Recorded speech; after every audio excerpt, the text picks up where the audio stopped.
ఈ స్వతంత్ర భారతదేశం కోసం మనకు ముందున్న మన పూర్వీకులు, మన పితరులు స్వేచ్ఛ కోసం, సమానత్వం కోసం, స్వాతంత్రం కోసం పోరాడి ప్రాణాలు అర్పించారు.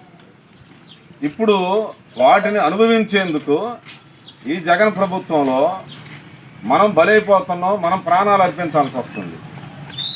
ఈ ఆంగ్లేయుల స్వభావాన్ని అరువు తెచ్చుకున్న ఈ జగన్ సర్కారు సామధాన దండోపాయంతో ఈ ఆంధ్రప్రదేశ్ ప్రజలను భయపెట్టి పరిపాలిస్తుంది. ప్రజలందరూ రేపు జరగబోయే మే 13 ఎన్నికల్లో అప్రమత్తంగా ఉండాలి. మనం వేసే ఓటుతో ఈ ప్రభుత్వాన్నే భయపెట్టియాలి. ప్రజలు ప్రజాస్వామ్యానికి ప్రతిబింబంగా వెలుగుతున్న తెలుగుదేశం పార్టీని బలపరిచి వారికి వారే ప్రభువులుగా మారాలి.